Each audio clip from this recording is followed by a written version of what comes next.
আমি কে, আমি কোত্থেকে আসলাম, আমারে কে বানাইলো, আমি কোত্থেকে আসলাম, কেন বানাইলেন, আমি ফিরে যাব কোথায়। প্রতিনিয়ত দোস্ত বন্ধু আমার, বাপ আমার, যে মানুষগুলো কবরে চলে যায় তাদেরকে কে নিয়ে যাচ্ছে? কেউ তো নিজের থেকে মরতে চায় না, আত্মীয় স্বজনও তো কারো মৃত্যু চায় না, কিন্তু একজন অদৃশ্য মালিক নিয়ে যাচ্ছে। কেন নিয়ে যায়? কেন নিয়ে যাচ্ছেন? কোথায় নিয়ে যাচ্ছেন? এজন্য প্রিয় বন্ধু বাপ, এটা আমাদের ভাবা উচিত। এতটুকু যে আমি নিজের কমপক্ষে ভাবি, আপনার তো বানি। কোরআনুল কারীমে আল্লাহ বলছে, ইয়া আইয়ুহাল্লাযীনা আমানু আলাইকুম আনফুসাকুম, হে ঈমানদারগণ, মুমিনগণ, তোমরা নিজেকে নিয়ে নিজেকে সাজাও, গড়ো। আলাইকুম আনফুসাকুম, নিজেকে মজবুত করে ধরো, নিজের ভালোটুকু করো, নিজের সৌন্দর্যটুকু বুঝো। কোরআনুল কারীমে আল্লাহ বলছে, ভাইয়া ওয়ালা তুলকু বিআইদিকুম ইলা তাহলুকা, হে আমার বান্দা, নিজেকে নিজে ধ্বংস করে দিও না, নিজেকে নিজে বরবাদ করে দিও না। একটা মোটর সাইকেল, অনেক ছেলে পেলে, আমি প্রায় সময় বলি, আমার এতটা মায়া লাগে যে হায়, নিজে একটা মোটর সাইকেল এইভাবে চালায়, মনে হয় একটা কুত্তাও এভাবে দৌড়ায় না, এত দ্রুত গতি। আহা সন্তান, অ্যাক্সিডেন্ট করলে তো তোমারই পাওটা ভাঙ্গা যাবে, অ্যাক্সিডেন্ট করলে তোমার মাথাটা ফাইটা যাবে, অ্যাক্সিডেন্ট করলে তুমি তো রক্তাক্ত হয়ে যাবে। এতটুকু ভালো যদি না বুঝে এই পাগল, এই মাতাল, কি পরিমাণ মাতাল, এ কি পরিমাণ মাতাল। খুব জোরে চালাইলে মানুষে দেখবো, মানুষে দেখতে দেখতে তো তুমি গেছো গা, তো কি দেখতো মানুষ? এটা দেখবো কি? তা তুমি দেখবার আগে তো তুমি তো দৌড় দিছো কুত্তার মতো, তো তোমার কি তা চাইতো মানুষ? কি দেখবো এটা? এটা দেখার কি আছে এটাতে? আস্তাগফিরুল্লাহ, আস্তাগফিরুল্লাহ। এরকম অসংখ্য বিষয় আছে যে তুমি যদি মনে করো দিবানিশি চরিত্রহীনতার মধ্যে ডুবে গেলা, উলঙ্গ ছবি, নর্তকীর নাচ, জেনা, ব্যভিচারের দৃশ্য দেখলা, সারা রাত সারা দিন মোবাইলে, প্রিয় বন্ধু আমার, ভাই আমার, তুমি একবার ইনসাফের সাথে ভাবো যে এরপরে এর পরিণতিতে তোমার হালাত কি হবে। তোমার শরীর, তোমার যৌবন, তোমার যৌন শক্তি, তোমার যৌবনের সক্ষমতা, এটা যখন প্রয়োজনের মুহূর্তে হারায় যাবে, তুমি যখন ফকির হইবা, তুমি যখন ফকির হয়ে যাইবা, একদিন শরীরের সক্ষমতার অভাবে যখন ধুকে ধুকে কাঁদবা, দুনিয়া তো বেইজ্জতি, আখিরাত তো বেইজ্জতি, তো কি হবে সে? কে তোমার খবর নিবে? কে কার খবর নেয়? স্বার্থপর এই দুনিয়ায় কেউ কারো খবর নেয় না দোস্ত। এই স্বার্থপর দুনিয়ায় কেউ খবর নেয় না। তুমি যেদিন মরে যাবা, আমি যেদিন মরে যাব, সেদিনও পৃথিবীতে সূর্য উঠবে, চাঁদ উঠবে, এই গাড়ি চলবে, সিএনজি চলবে, অটো চলবে, দোকানপাট খুলবে, ব্যস্ত মানুষ সব বাজার ব্যবসা ঠিকই চলবে, সব দৌড়াচ্ছে, শুধু আমি নিস্তব্ধ, শুধু আমি থেমে গেলাম। আমার হাত আর নড়ে না, পা আর নড়ে না, আমার আর চোখ খোলে না, আমার আর জিন্দিগির কোনো স্পন্দন নাই। এরই নাম দুনিয়া, এরই নাম দুনিয়া।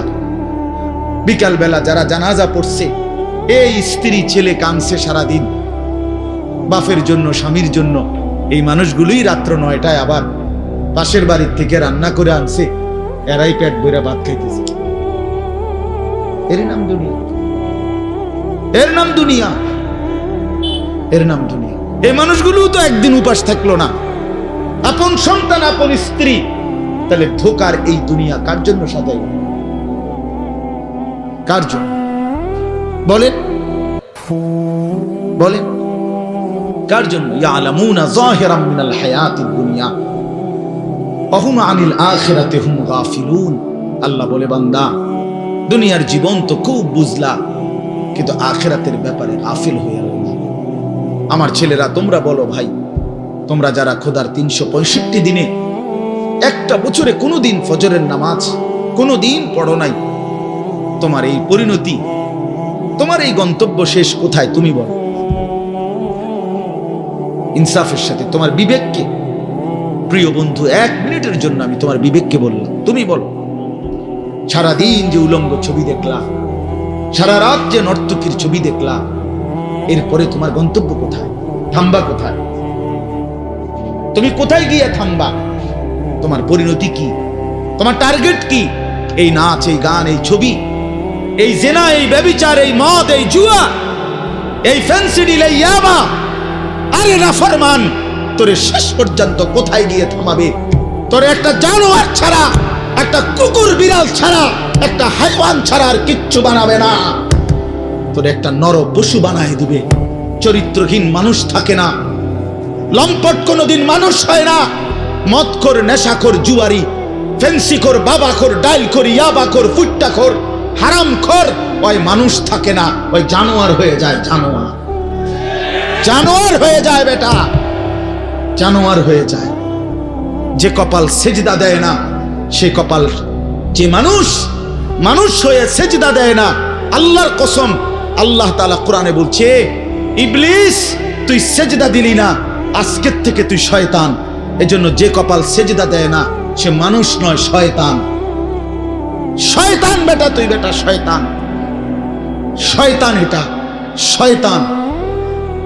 এর আগে কোনোদিন ইবলিসকে শয়তান বলতো? কোন দিন থেকে বলছে? যেদিন থেকে সে সেজদা দেয় নাই। কথা বলেন না কেন? ইবলিসের আগে কি শয়তান আছিল? সেজদা যেদিন দিল না, সেদিন থেকে মালিক বলল, আজকের থেকে তুই শয়তান। ইবলিস যেদিন সেজদা দিল না, সেদিন আল্লাহ বলল, ফখরুজ ফাইন্নাকা রাজিম, বের হ, আজকের থেকে তুই রাজিম, অভিশপ্ত, মালউন, অভিশপ্ত, রাজিম। আল্লাহ বলছে, ওয়া ইন্না আলাইকাল লানাতা ইলা ইয়াউমিদ্দিন।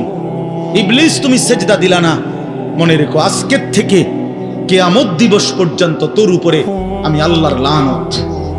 এজন্য বেনামাজি তোর উপরে আল্লাহর লানত, তোর উপরে আল্লাহর লানত, তোর উপরে খোদার গজব।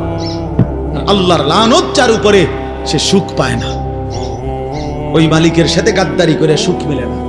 খবর নিয়ে দেখো, তুমি না জানলে আমি জানি। জিন্দিগির আজ 21 বছরের এই ওয়াজের জীবনে কত শত মানুষ জীবনের কত দুঃখ বেদনা আমরা তো শুনি না? আমরা কাছে দোয়া চায় না? কোনো হারামখোর, কোনো সুদখোর, কোনো ঘুষখোর, কোনো বেপর্দা নারী, কোনো বেহায়া নারী, কোনো মদখোর জুয়ারি, কোনো নারীর সাথে অবৈধ সম্পর্ক স্থাপনকারী পুরুষ কিংবা নারী, আল্লাহর কসম সুখে নাই, সুখ মেলে না, সুখ মেলে না। নোনা জলে তৃপ্তি হয় না। যে পানি লবণাক্ত, ওই পানি তৃষ্ণা মিটায় না। অতএব গুনাহ তৃষ্ণা মিটায় না। গুনাহ কাউকে তৃপ্তি দিতে পারে না। আল্লাহর নাফরমানি কাউকে সুখ দিতে পারে না বন্ধু। আল্লাহ কোরআনে বলছে, ওয়াদারু যাহিরাল ইসমি ওয়া বাতিনা। আমার বান্দা, প্রকাশ্য গুনাহ ছেড়ে দাও, গোপন গুনাহ ছেড়ে দাও। আল্লাহ বলছে, ওয়ালা তাকরাবুল ফাওয়াহিশা মা যাহারা মিনহা ওয়া মা বাতান। আল্লাহ বলছে, বান্দা প্রকাশ্যে কিংবা গোপনে কোনো অশ্লীলতা, বেহায়াপনা, অসভ্যতার কাছেও যেও না। আল্লাহ বলছে, ওয়ালা তাকরাবুজ জিনা। জিনা, ব্যভিচারের কাছে, নারীর সাথে অবৈধ কোন রকম সম্পর্কে যেও না বান্দা। ইন্নাহু কানা ফাহিশা, এটা বড় বেশি অশ্লীলতা। ওয়াসাআ সাবিলা, এটা বড় মন্দ পথ। হায় যুবক, ভুল করে না। ওই নারীর ফাঁদে একদিন তোমার এসে জাহান্নামে পৌঁছায় দিবে, একদিন তোমার কবরে পৌঁছায় দিবে। সে তোমার সুখ দিবে না। চরিত্রহীন নারী সুখী হয় না। যার নিজের সুখ নাই, তে তোমার কি সুখ দিবে? সুখ দিবে কিভাবে? সিনেমার নর্তকী সুখ দিবে কিভাবে? সে নিজে তো সুখে নেই, সে তো সুখে নেই। এই জন্য এটা জরুরি। বাবাদেরকেও বলি, হায়াতের 60 বছরেও যারা গুনাহ ছাড়তে পারেন নাই, মনে রাখেন বাপ, দেখা যায়, কবর দেখা যায়। চলেন এবার তর্জমাটা শুনেন, তাইলেই আমার কথা শেষ। একটু দেখেন কোরআনুল কারীমের 30 নম্বর পারা, 102 নম্বর সূরা। সূরাটার নাম আত-তাকাসুর। ছোট্ট একটা সূরা, 8টা আয়াত আমি তেলাওয়াত করছি। এই ছোট্ট সূরাটার তর্জমা বলেই আমি আমার কথা শেষ করে ফেলবো ইনশাআল্লাহ। আল্লাহ তাআলা আমাদেরকে তৌফিক দান করুন। এই সূরাটার একটা ছোট্ট প্রেক্ষাপট আছে, কেন নাজিল হলো। এটারে আরবিতে শানে নুজুল বলে। অর্থ হলো শানে নুজুল হলো, কেন নাজিল হলো সূরাটা। রাসূলুল্লাহ সাল্লাল্লাহু আলাইহি ওয়াসাল্লামের জামানায় মক্কায় কুরাইশ বংশের লোকেরা, নবীজির বংশের নাম হলো কুরাইশ বংশ নাকি? এই কুরাইশ বংশের মধ্যে আবার ছোট ছোট গোত্র ছিল। এই ছোট গোত্র, মনে করেন আমার দাদা তো প্রথম, ধরে নিলাম আমগো এই বাড়ি মনে করেন, তো আমার দাদা ছিল প্রথম, দাদা বাড়িটা বানছে কথার কথা। তো এখন আমার দাদার 4 ফুট, মানে আমার বাপ চাচারা 4 জন। তো আগে তো দাদার সাথে বাপ চাচারা 4 জন একসাথেই ছিল। তো দাদা মরে গেল, এখন বাপ চাচাদেরও সংসার বড় হয়ে গেল, ফলে এখন সবাই আবার আলগা আলগা আরো জায়গা জমি কিন্না ডাইনে বামে গদ্দুয়ার করছে, আরো বাড়িঘর বাড়ছে। এখন চাচার বাড়িও আলাদা নামে পরিচয়, জেডার বাড়িও আলাদা নামে পরিচয়, আমগো বাড়িটাও কি আলগা নামে পরিচয়, এমন আছে না? এই আর কি। তো প্রথমত তো বড় বংশটা পুরাটার নাম হলো কুরাইশ, কিন্তু এরপরে আবার এর অধীনে ধীরে ধীরে ছোট ছোট আরো গোত্র ছিল, আরো বংশ ছিল। এই যে ছোট বংশ যেগুলো ছিল, এরা প্রতিনিয়ত এদের একটা বদভ্যাস ছিল যে এরা নিজেদের মধ্যে অবসর পাইলেই নিজেদের ক্ষমতা, প্রভাব, প্রতিপত্তি, অর্থ সম্পদ, স্ত্রী পরিজন, সন্তানাদি, বংশধর, কার কদ্দুর কত বেশি দুনিয়া, এই নিয়ে নিজেদের মধ্যে বড়াই করত, প্রতিযোগিতা করত, তর্কাতর্কি করত আর কি। হ্যাঁ, নিজেদের মধ্যে বিতর্ক করত। আমার চাচা এই, আমার জেডা এই, আমার মামা এই, আমগো বাড়িতে এত আছে, টাকা এত, বাড়ি এত, জায়গা এত, জমি এত, তোরার কিতাবে না, এগুলো আমাদের মধ্যে হয় না এমন? এরকম ওরা প্রচন্ড ভাবে এইটা নিয়ে বিতর্ক করত। অর্থ সম্পদ এবং ক্ষমতা, প্রভাব, প্রতিপত্তি এবং বংশধর নিয়ে নিজেদের মধ্যে গর্ব এবং অহংকার করত, প্রতিযোগিতা করত, কার কত বেশি দুনিয়া দুনিয়া। তো এটা তাদের একটা অভ্যাস ছিল। এর মধ্যে 2টা গোত্র, বনু আব্দে মানাফ এবং বনু সাহাম, ওই কুরাইশের শাখা, এই 2টা গোত্রের নাম। একদিন তারা এই 2 গোত্র প্রচন্ড তর্কে লাগছে, কার বংশ বড়, কার সম্পদ বেশি, কার ক্ষমতা বেশি, কইতেছে। এরা একবার কয়, এরা একবার কয়। এই বলতে বলতে যার জের বড়ত্ব, দুনিয়ার অহংকার, দুনিয়া বাড়ানোর এই নেশা বুঝাইতে বুঝাইতে এক পর্যায়ে ওই বনু সাহাম একটা গোত্র, তারা বনু আব্দে মানাফ এই পরিমাণ বলছে যে তারা হিসাব করছে যে আমগো কইমা যাইতে আছে, মানে এরা হাইরা যাবে হিসাবে, এরার থেকে মানে হিসাব দিতে গিয়া আর মিলাইতে পারতেছে না, এগো বাইরে গেছে। এই তখন এরা এই বনু সাহাম এই গোত্র কইল কি, অগরে এ দিগাও, কই কবরস্থানে আসো। কোথায়? কবরস্থানে আসো, আসো কবরস্থানে। কবরস্থানে কি আসো না?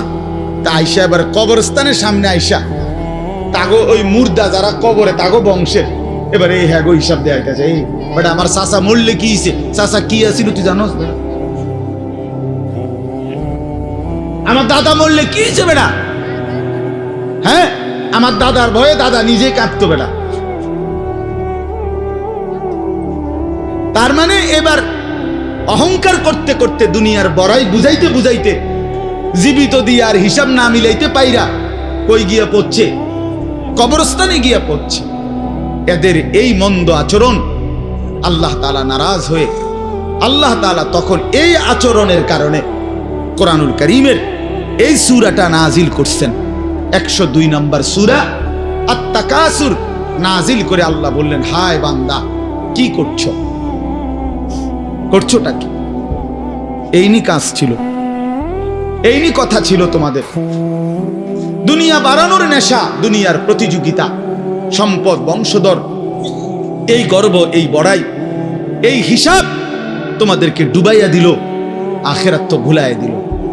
এই তখন আল্লাহ তাআলা বলেন, কি বলেন শুনেন, আলহাকুমুত তাকাসুর।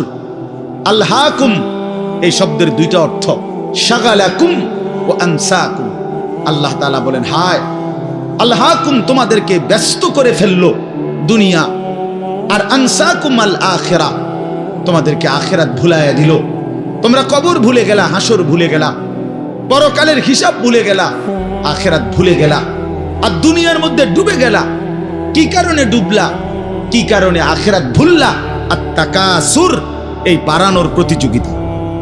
অর্থ সম্পদ, ক্ষমতা, বংশধর, টাকা পয়সা, মাল দৌলত, এগুলো বাড়ানোর নেশা তোমাদেরকে আখিরাত ভুলাইয়া দিল আর দুনিয়ার মধ্যে ডুবাইয়া ফেললো, ব্যস্ত করে ফেললো। হাত্তা জুরতুমুল মাকাবির, আল্লাহ বলেন হায় বান্দা, এক পর্যায়ে কবরস্থানেই পৌঁছে গেল।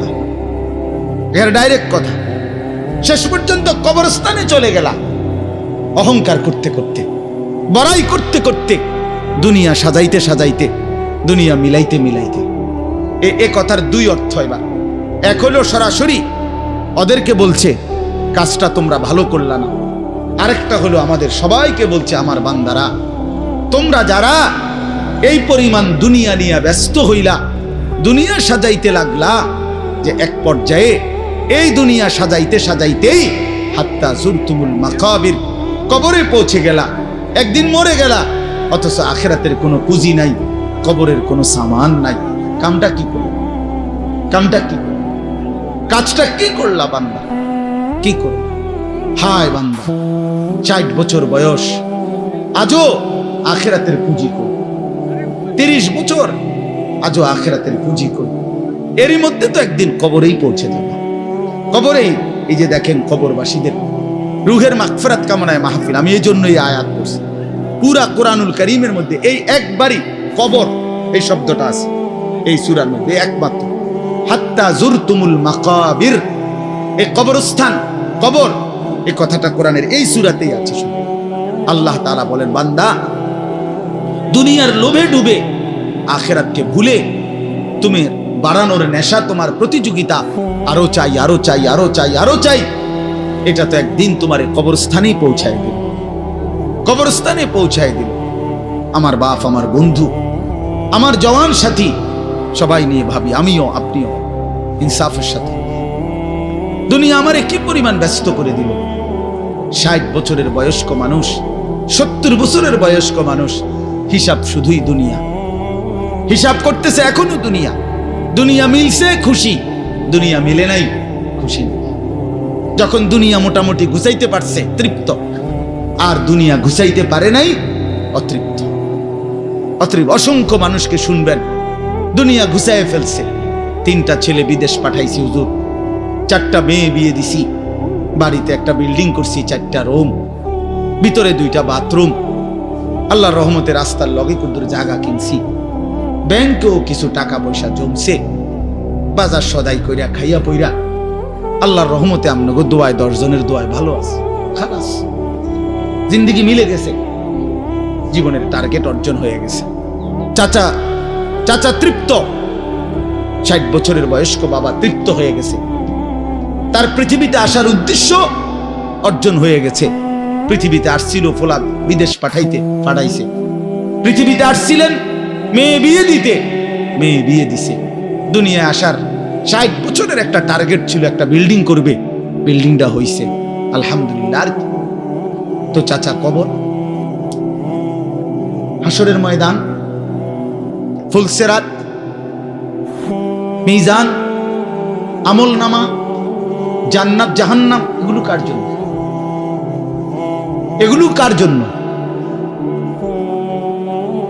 এগুলো কার জন্য? কই সেগুলোর কথা দিয়ে বললেন না?